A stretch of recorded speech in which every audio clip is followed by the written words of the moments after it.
Auto ilgalaikė. Auto trumpalaikė. Auto verslo nuoma.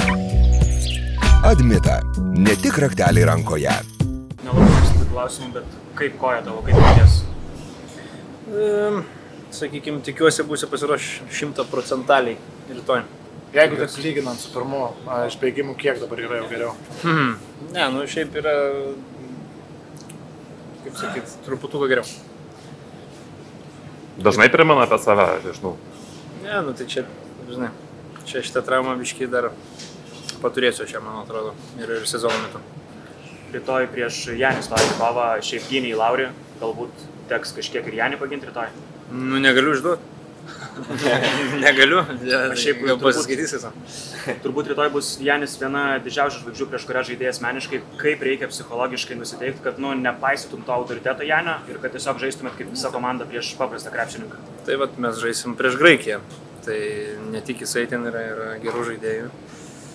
Tai reikės dirbti su visa jų komanda. Faktas, kad Janis yra pagrindinis žvaigždėjų ir per jį viskas eina ten kokio 80-90%, bet reikės kažkaip uždengti. Kalbant apie Graikiją, kokia tai komanda, koks jis veidas, ko pasižymi?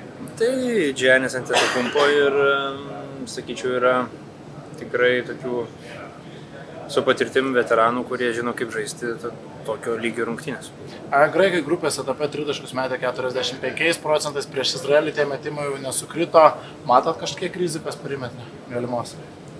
Nu, čia vėlgi yra gynybos dalykas, kurio negaliu dabar tai pasakyti, nes faktas, kad kažkiek tai reikės kažkur kažką rizikuoti, nes Giannis yra ta koncentracija, bet mes tenksimės, kad nebūtų 44% ar kiek.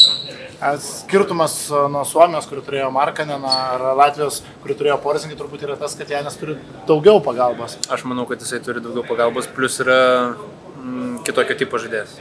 Nes jisai meta ir tritaškius. Ta prasme, Markkanenas meta tritaškius stipriau, o tas yra fiziškai stipresnis. Tai vat.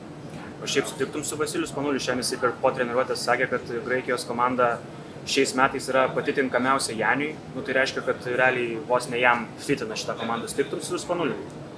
Nežinau, sakau, reikia pasižiūrėti rytoj, kaip bus, ar fitina ar ne. Vėl einat kaip underdogai, turbūt jau įpratot. Įpratom. Esat kartu žaidę su Kalizakiu Lietkabelyje. Pusę turbūt sezoną, jeigu gerai pamenu. Jo, kažkas tokio. Kokią rolę jisai turi, kaip atrodo pasikeitęs po etapą Lietuvoje? Net jisai savo tą liniją išlaikė, jisai gynybinis žaidėjas, jisai taip ir pateko, sakykime, į Panathinaikosą. Ir savo, kaip sakyti, netgi brolį aplenkė, nors jisai buvo perspektyvesnis tas kitas. Tai jisai geras vyrukas, gerai gynasi ir čia, kaip sako, fitina į šitą komandą.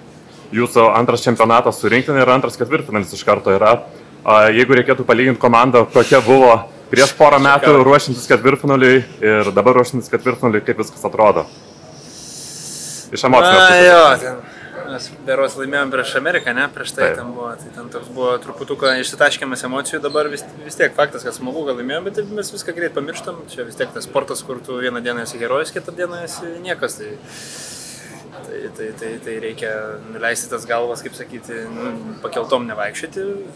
Priimti taip, kaip yra, eiti kaip underdogams, mums geriau gal taip yra ir viskas bus gerai. Iš kitos pusės panašu, kad čempionatas underdogams patogus, kaip priėmėt prancūzų, serbų pralaimėjimus.